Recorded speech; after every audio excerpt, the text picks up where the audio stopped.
listening to the Concierge Coaches Show with Bruce Cameron and Wayne Fritz, only on LA Talk Radio. Well, hello, everybody. Merry Christmas. Yes. It's here we are in December with our show. And welcome to the Concierge Coaches Show here on LA Talk Radio. I'm Bruce Cameron. Wayne is going to be out this week, but it's okay. It's okay. He'll be back the next time. And but you know what? We have a special guest with us today. That's right. On this show, we've talked about coaching from a lot of different capacities, but we also have a pretty solid part of the show that deals with mixed martial arts fighters, right? UFC. We've had UFC fighters on here, promoters, coaches, cornermen. We've had PFL and BKFC fighters and talent on the show. But this is a great opportunity to welcome Alec Hrenishin. Did I say it right? Close. It's Alec Hrenishin, but no worries. Everyone messes it up. It happens. Yeah, it is. Well, Alec, thanks for coming on today, man.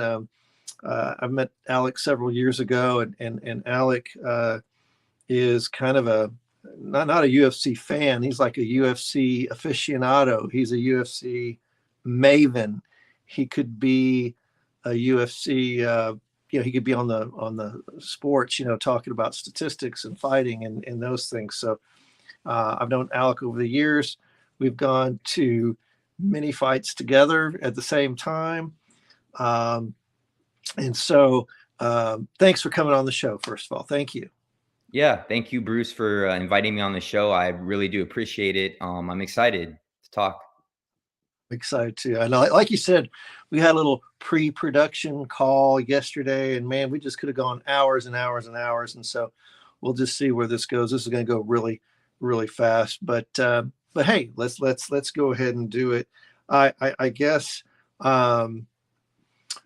Well, I guess I'll start with, you and I have been fans for quite a while. We've gotten involved with seeing, experiencing, let's say UFC at a fairly extreme level, VIP type level, being able to interact with fighters. We both have social media accounts that are pretty active and everything, and visiting with fighters. So kind of tell our listeners and viewers, like, hey, what got you into UFC, and then then part two of that is how have you seen UFC progress over the last 4 or 5 years? What changes have you seen in the franchise in the last 4 or 5 years? So go ahead.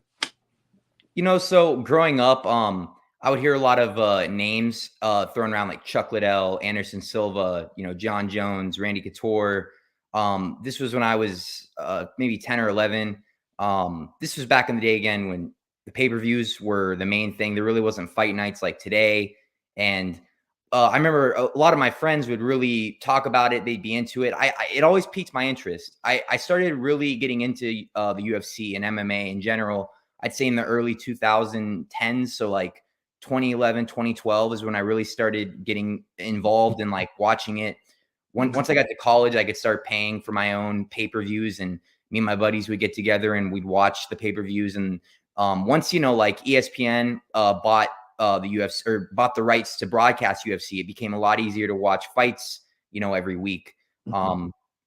And so I've been a fan for a good amount of time now. I would say that around 2018, 2019 is when I really started tuning into like every fight. I would watch all the big pay-per-views beforehand, but it wasn't really till then I started watching the fight nights as much.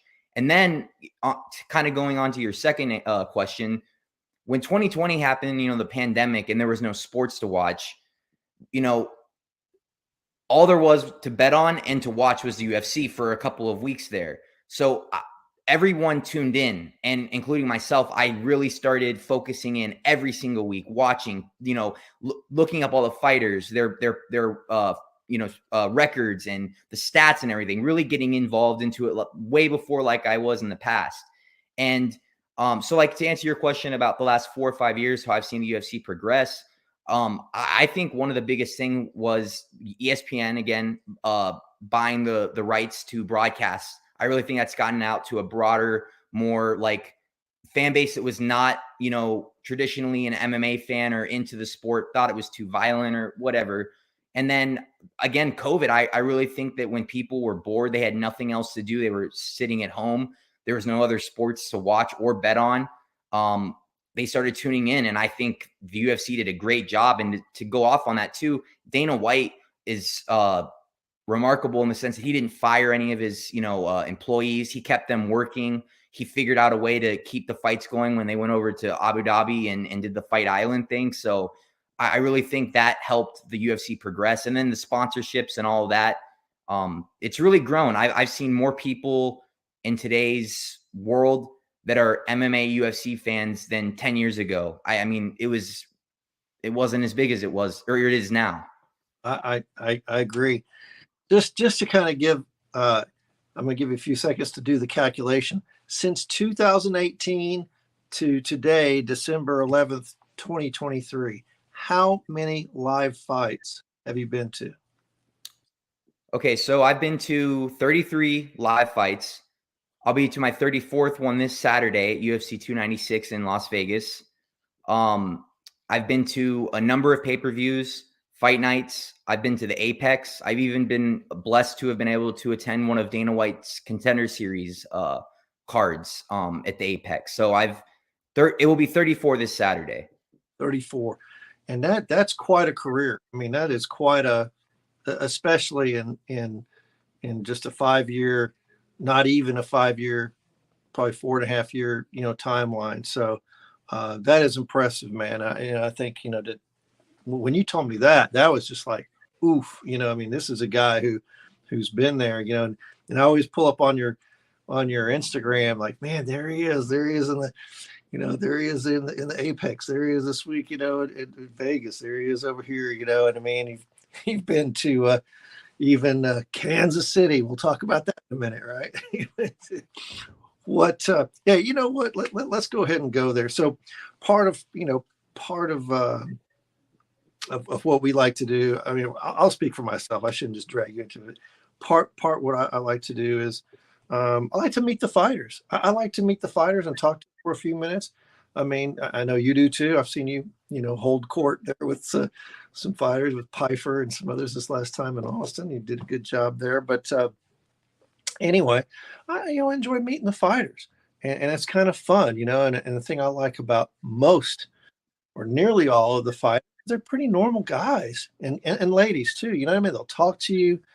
They're just kind of normal people, if you will. And I like that, and I like that. Sure. Have a fan ethic. They have a fan ethic. I mean, now that I'm, older and gray and all this other stuff, hey man, can I get your picture? Oh, yes, sir. Yes, sir. I remember Macy, the Future Barber, 2019 in Vegas. And it was an accident, but I was going to try to get a picture. It was her and her dad. And I didn't realize she was about ready to eat. It's terrible. I'm so embarrassed. But anyway, so I roll up to them, those high top bar tables in the VIP thing in Vegas, right? So I roll up there. But, oh, shoot, I'm sorry. I didn't know you were going to eat. I'll come back. I was going to get a picture with you. Bro, her dad flew out. Her dad's a big dude, right? Flew out of his chair. Sir, you come back here. Macy, stand up. Put your arms around him. I mean, dude, you'd think she was my daughter I never had, right? Pictures over there somewhere. Anyway, so, right? There she was. Okay, thank you very much, So, and she was, very, very nice. Me and the fighters, the same night, Alec, I kid you not, the same night, I'm, you get the notification. So the UFC or the sponsoring, was it On Location? Yes. They send you a text of, hey, Derek Lewis, Israel Adesanya, blah blah blah. They've entered the VIP area, right? So you can kind of keep track who's there. Well, on one of the older notices was Glover Teixeira, right? And this is when Glover was fighting. And when Glover was fighting. So I go to my wife and I said, man, have you seen Glover? And she's like, he's right there. He was eating right next to me at the table, wearing a ball hat and a flannel shirt. And his beard was growing out. He was looking at me like, can I help you or something like that. Anyway, and he was a sweet guy, Glover lives in Danbury, Connecticut, has his gym there and is Yeah. more a Northeasterner than he is a Brazilian. But no, I'm just kidding. Good dude, right? I mean, just good guy. I mean, just talk about lessons, giving lessons and stuff like that. Anyway, so it's just so much fun to see these guys and women, that are, and talk to them, and just kind of, I think it adds an appreciation for the sport, who they are, and stuff like that. What are your thoughts about the fan experience and talking to fighters?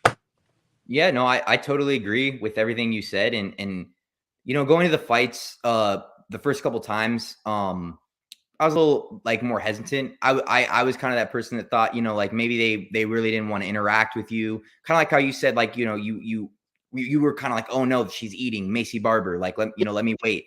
But you really find out, these fighters, a lot of them, I mean, I would say every single one, I've never had a bad interaction. They're all extremely humble. They all want to chat. They all want to get a picture. They all want to get to know you. I mean, most of the time they'll ask me what my name is and what do I do? And you never really expect that. I grew up going to Spurs games, NFL games. I've met other athletes. A lot of them would shun you for pictures or would not give you even a second of their time. I could say this hands down, of all the athletes I met, UFC fighters, MMA fighters, like especially through On Location, they're the most humble, kind, generous people, willing to, just sit there, grab a drink with you and, talk about the fights, life, whatever. Right. You're absolutely right. So in this pursuit, if you will, for me, I guess the pursuit of, hey, you want to meet the fighters, and go up there and enjoy. We usually we usually go there. The doors open at around 2:00. We get processed in. We go into this VIP area. There'll be a serving line of food. There'll be a bar, open bar-ish, and a serving line of food. Pretty typical beverage napkins, plastic plates, but wings, the typical stuff that you might see. And then the fighters kind of gradually kind of come in packs of 3 or 4. And then there'll be a pause and 3 or 4 more, right? And then there'll be a pause or whatever. So back in the day, even on some of the fight nights, but certainly the pay-per-views, there's this expectation that we'd see about how many fighters. Let's say a pay-per-view fight, VIP, like a Houston level, Houston, Phoenix, even well, not Vegas. Now you can't really count Vegas, right? Because a lot of the fighters live in Vegas, the franchise headquartered out of Vegas. So of course, anything in Vegas is going to be good, right? Sure. Pretty good. So yeah, I would say like on average, like with Vegas, the pay-per-views, I would expect, from my experience, there's usually around 10 to 20. Again, Vegas is the exception. But I would say pay-per-views 10 to 20. Fight nights, I've seen as little as 2. I've seen maybe as many as 5, 6.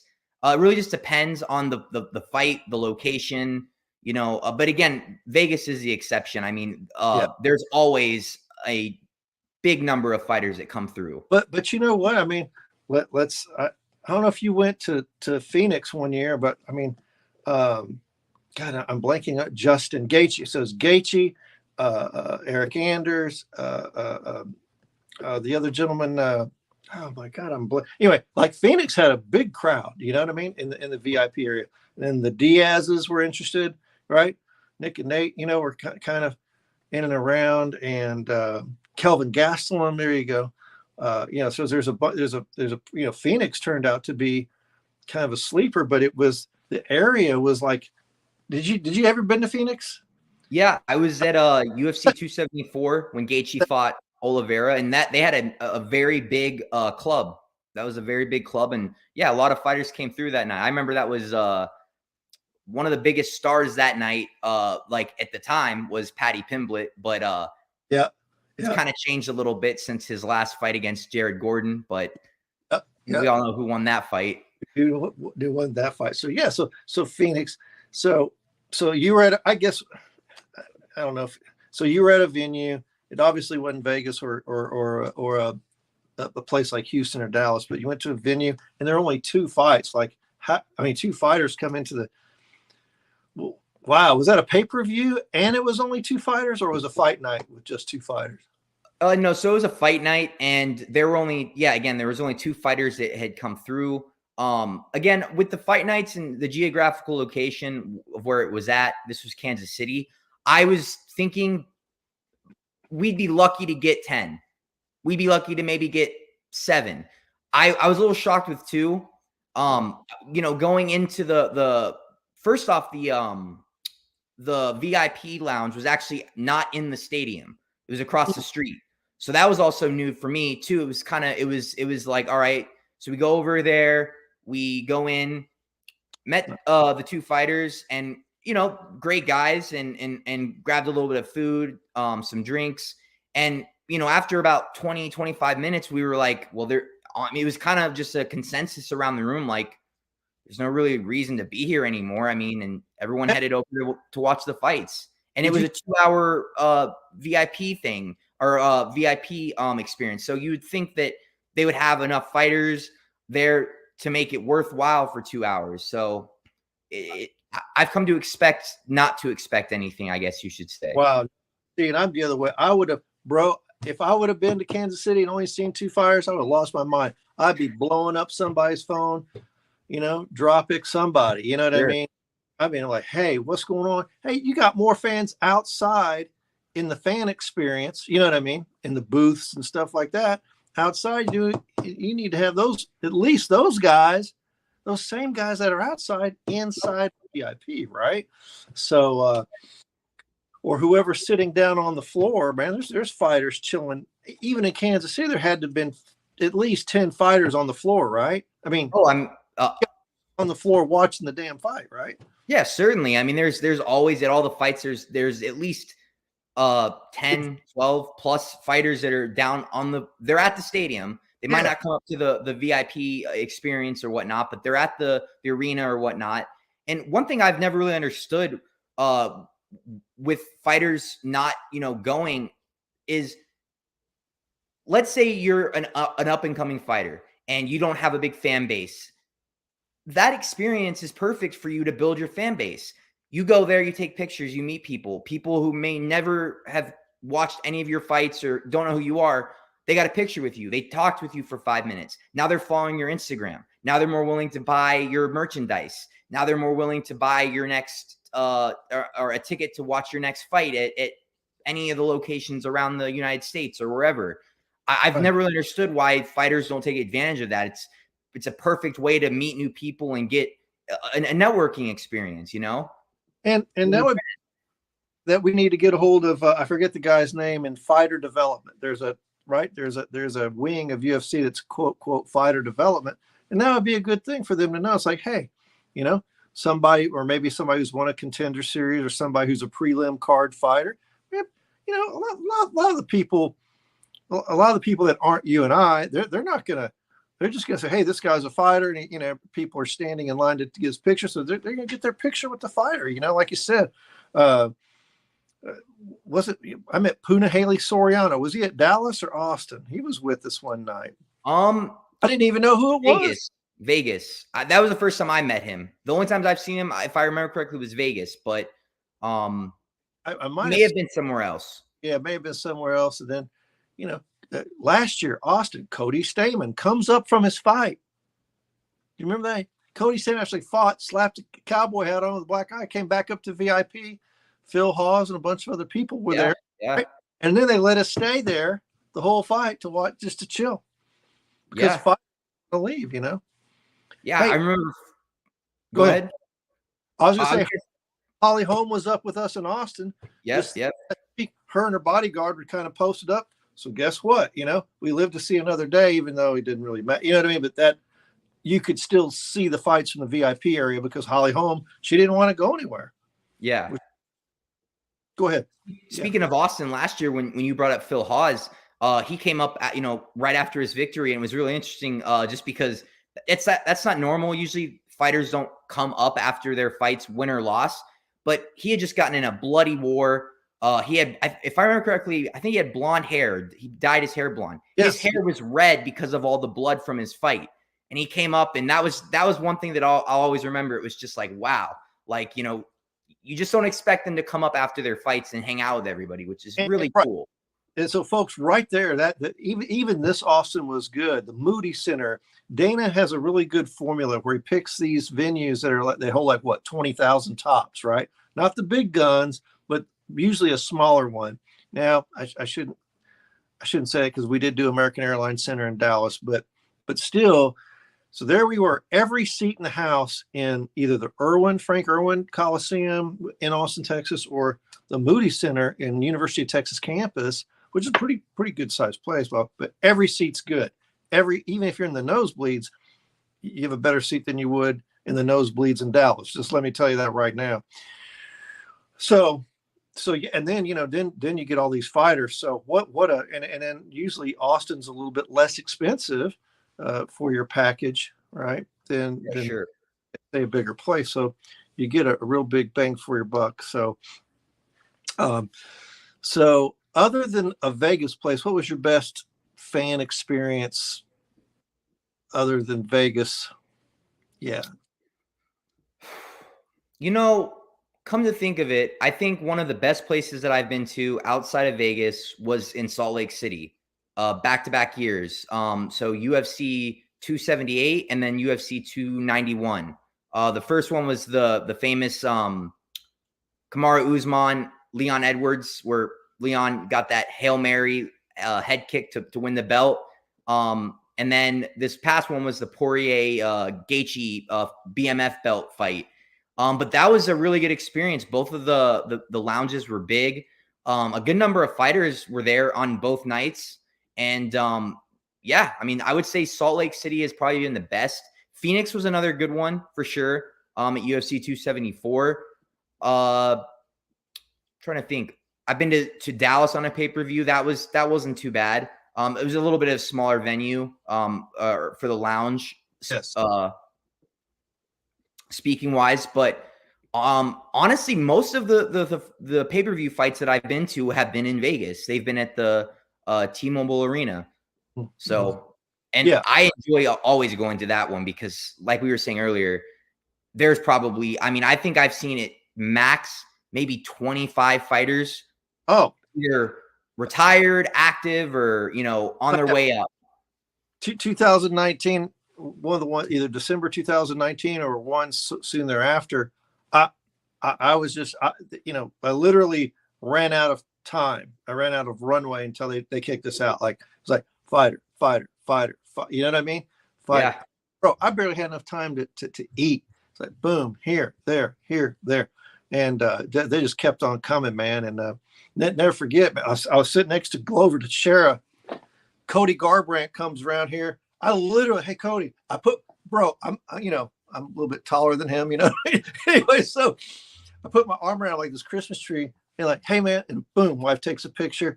I let go, and then Joe Benavidez and Cub Swanson, they sat in front of us, I hurl around there, get on my knees.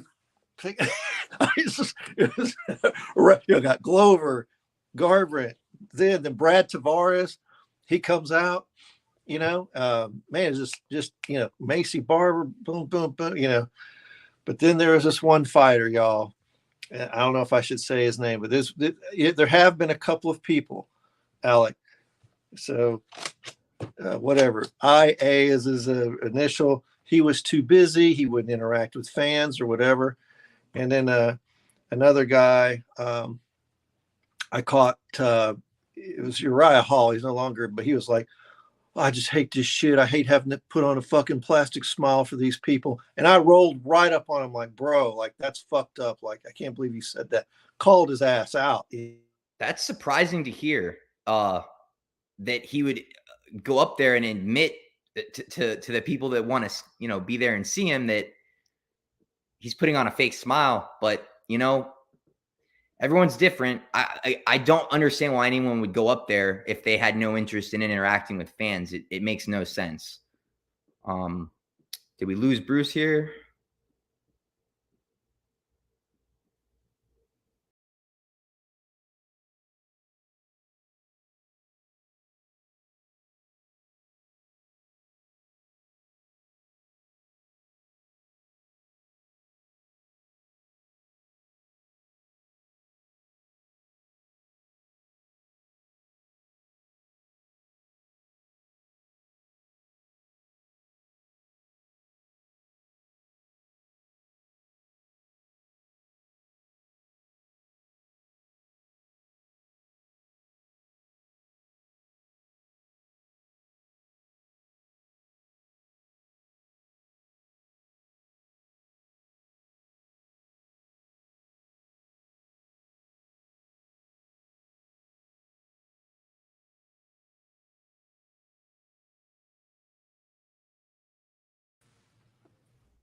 There we are.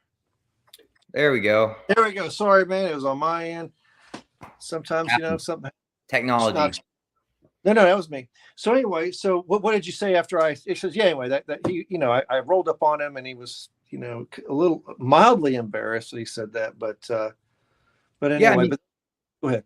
I've also met Uriah Hall, who's very nice when I met him, but I am shocked to hear that he would openly admit that he quote unquote put on a fake smile, doesn't want to be here. I mean, for me, I kind of look at it as, why would you even go up there if you have no interest in interacting? Because what do you expect? I mean, you go up there, there are fans that are paying a lot of money. They're expecting fighters to be in there. You would think everyone that wants to go up there is going to be more than happy to take pictures, to talk, because that's the entire experience. That's what it's for. I know, man. And, I've seen him 2 or 3 times. Houston was one, and I think he was in Phoenix. He was good in Phoenix, but in Houston, he was wheels off. He was having a bad day, and I rolled up on him. But anyway, yeah. So yeah, you're there to promote your career. You're kind of an ambassador for the franchise, right? You need to put your best foot forward and go from there. So and look, we've seen those fans back there, right? The guy with the Sharpie, and he has a teddy bear and a belt, and and these guys are signing away thousands of dollars worth of eBay. Just kidding. eBay resales. Just kidding. But they're patiently signing the stuff, going from there. And how many times have we seen Chuck Liddell in Vegas and other places? Chuck's always, man. Chuck's always friendly, man. Waits to the last person, standing to get a picture with. I mean, it's Chuck Liddell, for God's sakes, one of the gods of the sport. So anyway. Certainly. But yeah, he's one of the most popular guys that go. He's definitely one of the regulars. And yeah, I mean, Chuck Liddell was the first guy or male fighter that I ever heard the name of, like way back in like 2005. So it was Chuck Liddell and fighters like him, Randy Couture, Anderson Silva, that got me into the UFC. So it's really cool to see like a guy like Chuck Liddell and these Hall of Famers, or these guys that fought way back in the day, going up there, especially for these younger fans, or maybe fans that don't really know the history, to go up there and meet some of these guys, because it's a great way to start going back and looking at these old fights and the history of the UFC, because it's grown exponentially since that time to now. It absolutely has. Yeah, I met Matt Serra. Matt Hughes was here in Dallas in like 2014 or 13 or something, and so yeah, it's been real fun, like you said, to go back into the history of the sport and see GSP. How many Hall of Fame inductions? I went to one in 20, I guess, or 21. Have you been to any of the UFC Hall of Fame? Yeah, so I went to the one that they did right after COVID. That was the night that John Jones was inducted for his fight against Gustafsson. I went to the one the year after, so this would have been 2022 when Khabib was inducted, and then I went to this past one in July 2023. Anderson Silva was inducted, Jose Aldo, Jens Pulver. So yeah, they're really cool to go to. Definitely an experience for sure. Yeah, it's different, man. I mean, those people are just talking, and man, they need somebody with a hook to get some of them off stage. They're a little long-winded. Yeah, the John Jones thing was great. He's very nice, pointed. I'd like to thank my Lord Jesus Christ, yada, yada, yada. Boom, gets locked up that night for assaulting a car or something. But yeah, never know with these guys. But anyway, so yeah, so anyway, so back with this kind of fan experience, right? You're expecting, like I said, far and wide, like I said, 99% of the fighters are great. You want to have enough time to interact with the fighters. But now there's a distinction with that now, right? Because now I think there's a thing like, if it's not a pay-per-view, they'll have a more truncated, shorter VIP exposure time, and it only lasts like 2 hours. What are your thoughts on that? Yeah, so from my experience going to the fight nights, You're correct. The pay-per-views, they let you stay till the main card. So you're there from the early prelims to the start of the main card, which is usually 3 to 4 hours. And they also let you in an hour in before the early prelims start. So you get a really good amount of time to go in there and eat, interact with fighters, whatnot. The fight nights have been different though. So I think the first time that I went to a fight night was in Austin in 2022. That was a different experience. They let people, like, I think yourself, they let you stay the entire night in the lounge. I was talking about came up Phil Hawes and it was one. Yeah. Anyway, go ahead. Yes. Yeah. And then the next fight night that I went to was in the end of the year of 2022. It was Stephen Thompson versus Kevin Holland. Their VIP experience was only open for an hour. And I think a lot of people were very where was that? Irritated. Where was that? That was December 2nd, 2022. So that was just Orlando. Oh my! It was every person I talked to in there. They were definitely ticked off. For the amount of money that you're spending. Yeah, you'd expect at least the prelims, a couple. But I think from then they've On Location has taken feedback from people, because I really think a lot of people complained and rightfully so. They changed it to 2 hours, which I don't really agree with. I mean, I think that you should be able to stay there to the main card. I mean, if just like the pay-per-views. I mean, it's not like, because that area that they're using. Let's look at Austin that just happened, which we had a box and a suite before for VIP, and this time we're in this open area. That open area was just closed off, roped off, and that was that. So really doing nothing. And the bar was still open. They just said, okay, which was amazing. This is in Austin. The bar was still open, but it turned into a cash bar. Yeah. As soon as that the official time was over, but the bar was still there. Not that it doesn't matter to me, but for fans, like the bar was still there. Bar was still open. You could get drinks still, right? I mean, so if it's a matter of like, oh, we don't want to pay for all this booze, then don't. Just say, hey, man, if the fighters want to stay up here, but the bar converts over to a cash bar at such and such a time. Hey, we're only going to roll out so much food, right, until such and such a time. Sure.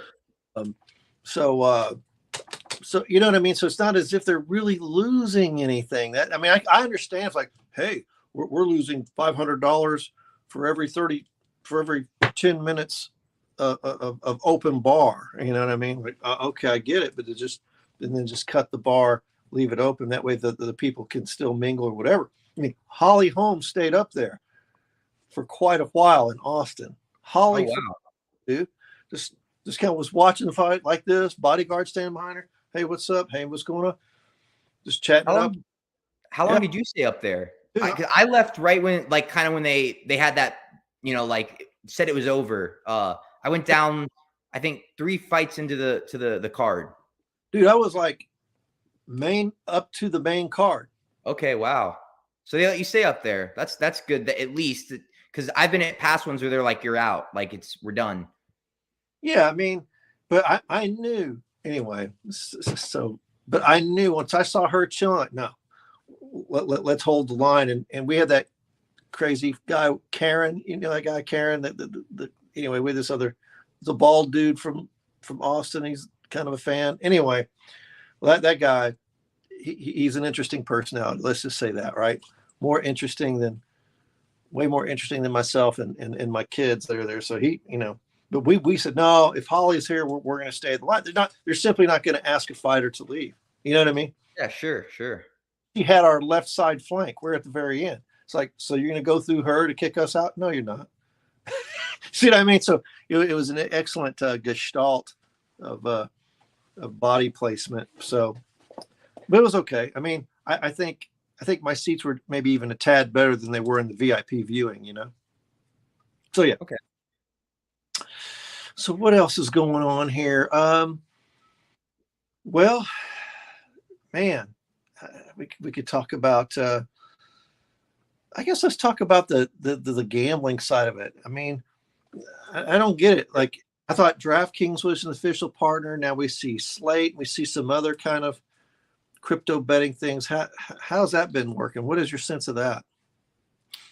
Yeah, so I used to bet a lot on the UFC in the past when I lived in Colorado. Now that I've moved down to Texas, it's not as easy to gamble because it's not legal here. Yeah, there's offshore companies that you can use, but it's kind of a blessing in disguise that it's still legal here, just because it's saved me a lot of money. And anyways, yeah, I have noticed that they've been changing sponsors, and I think it's great in the sense that for a sponsorship, and if you want to gamble, you should be able to gamble. Like, I really do, like, but I think it needs to be done responsibly. And I'm glad that they add those notices and helplines that people can get, because of course there are people that go way too far and they destroy their lives, and that's just really sad to see. Yeah.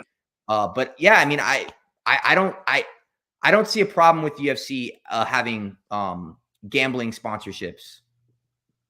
Yeah, no, I think it's par for the course. You think that would go with that. So I just didn't know, I was thinking, well, DraftKings was going to have more of an exclusive position, you know what I mean, versus some of the others, but they are letting in. I mean, DraftKings is the one I hear the most. Like when I'm watching the fights at home and I'm just not looking at the TV, I'll constantly hear John Onik or one of the broadcasters saying, "Brought to you by DraftKings." But I have noticed they've been bringing in other betting companies. But I admittedly myself, I don't really pay attention to the whole betting side as much as I used to. Right. Now, so back in around UFC 262, UFC became public with Endeavor, right? And then did Endeavor end up buying WWE? Did they merge, or how did that? Are you familiar with any of that? Yeah. So from what I understand, the UFC was bought by Endeavor, and of course Dana and the Fertitta brothers, they made wow, did they cash in on their investment? I think in 2001 or 2002, if I remember correctly, they bought the UFC for $2 million, and they turned it into I think a $4+ billion profit. But yeah, recently I from what I remember was that the UFC and the WWE merged to create a company called TKO, which went public on the stock exchange. So that's from what I understand is.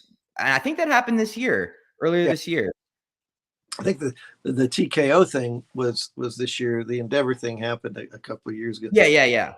Any thoughts on what that does to the franchise? Does that change kind of the spirit? Like the old UFC was just like, man, your fighters had big ass pictures of like beef jerky and shit on their pants. You know what I mean?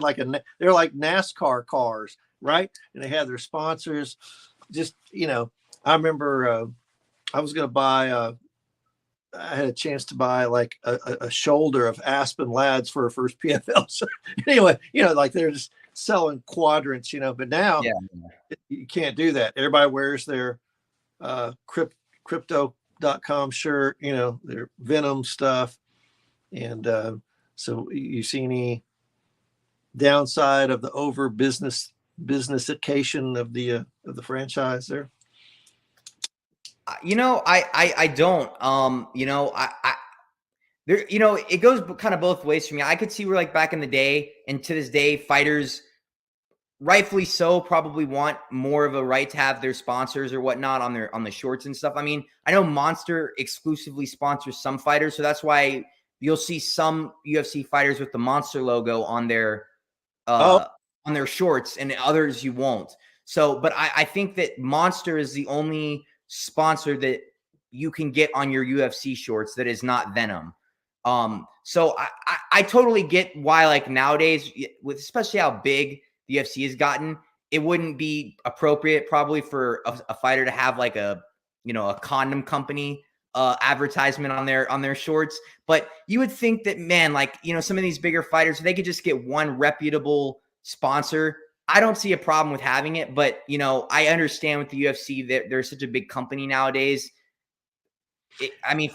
From once Reebok, I think this was back in 2014 when they officially sponsored, that's when they went away with the, self promotion on your shorts and everything.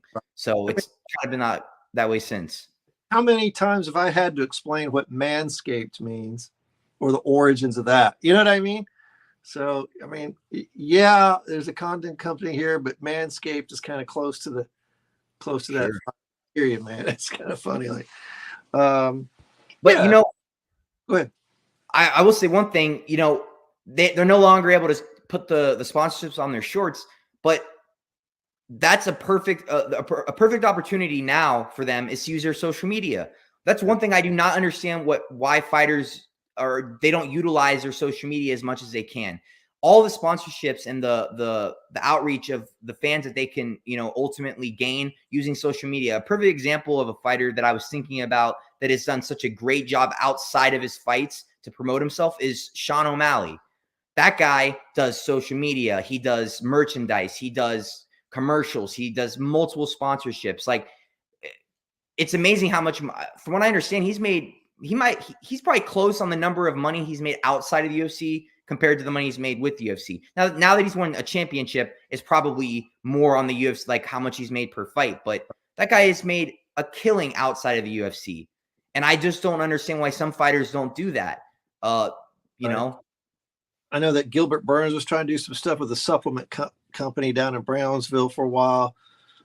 Yeah, some of these other guys kind of dabble in it, but right, they're not really effectively or as effectively doing that. I know some of them have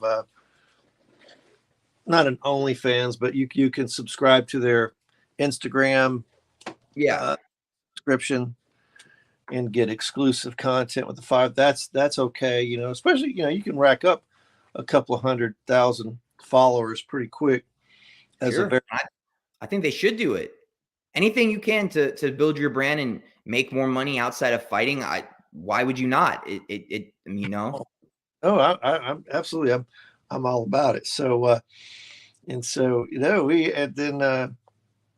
yeah. I mean, and it's really good. Like RDA or.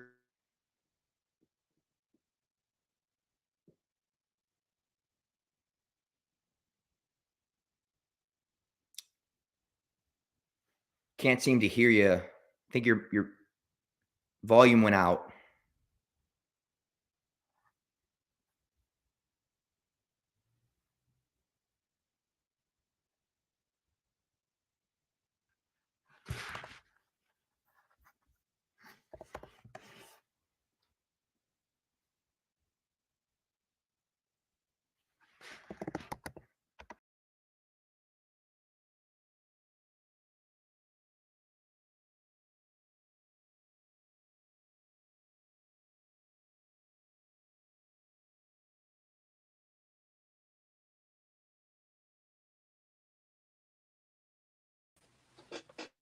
All right. You're back again. There we go. I can hear you now. No, man. So anyway, yeah, like these fighters can, greater utilize their social media because, they're only, a couple of fights away. Real quick before we go, what are some of the things that you've seen lead to an early demise in a UFC contract where is it just, do you think it's a formula of how many fights? I mean, for some people, I don't want to say Paul Felder, but it seems like they lose fights all the time. They still keep them, keep them around. What are some of the things that you think are either kisses of death or whatever for a UFC fighter losing a contract?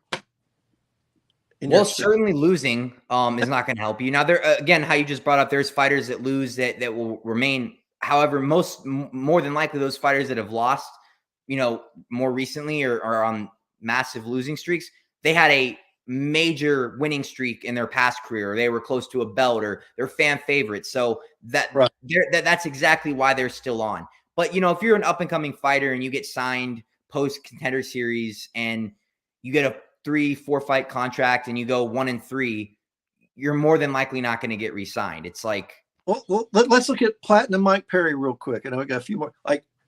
So what did you track him now? Of course, he's now doing great at BKFC, but what got Platinum canned, you think, beside bringing in his girlfriend as a corner? But that was kind of a shocker. But I don't know. I honestly do not know. I mean, from my understanding, I think he might have just the UFC might not have, offered him a contract. And I also think he looked at it like, this is my opportunity as a free agent to go, field offers and see how much I can make. And I think at that moment when BKFC, they were looking for a guy like a Mike Perry to give a lot of money to come, and look at the success he's had. I mean, he's on a hell of a win streak.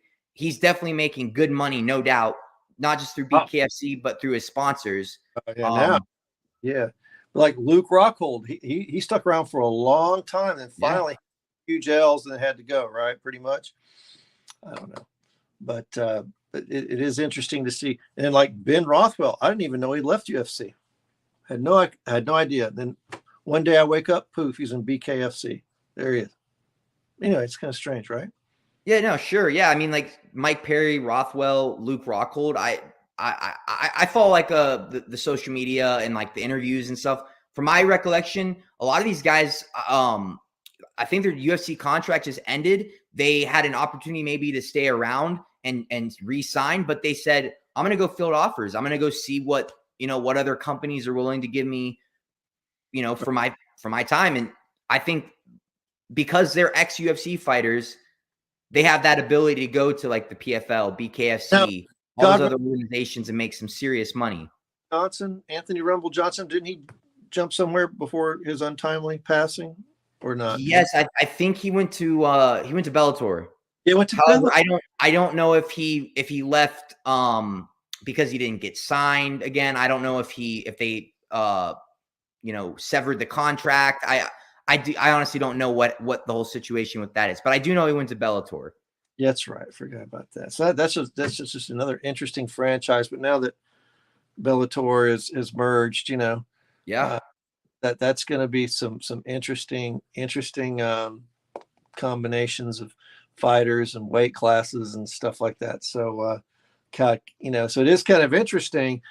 Do you think some of these other competitors are going to draw some folks away from UFC, or you think that UFC has to work harder to stay on their game? There was a recent press conference that Dana pointed out, and I tend to believe it. And I think you see it. People are not, like, including myself, I'm not buying PFL or, past Bellator pay-per-views. I haven't gone to one of those events live. People aren't spending the money to go to those events or buy really the pay-per-views. And I'm not knocking the organizations on themselves or the fighters that go there, but unless a fighter is getting big money, right, I don't see really the draw to leave. I mean, a lot of the fighters that I've talked to, for example, On Location, they've through the experience, they've said they would rather retire than leave the UFC or get cut. I really think a lot of fighters in those other organizations, if they had the opportunity to come back to the UFC, they would. I think it just comes down to the money, Right. And even the fighters that never have fought in the UFC, that fight for PFL, I think if they had a good opportunity to go to the UFC, I think they would take it because it's the premier organization.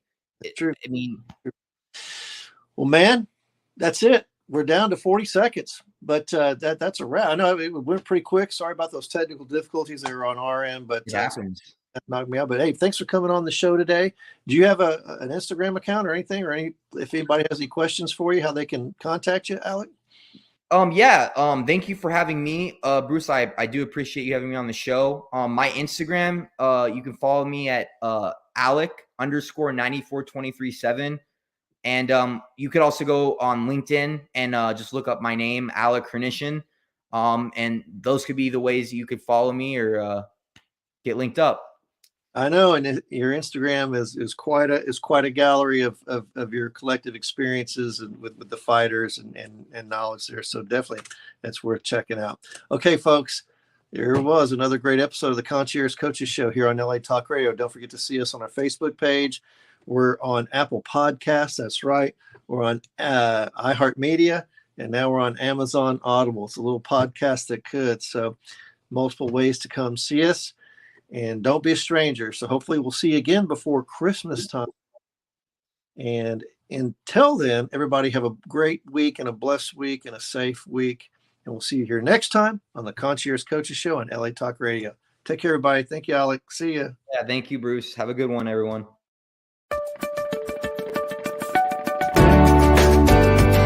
You're listening to the Concierge Coaches Show with Bruce Cameron and Wayne Fritz, only on LA Talk Radio.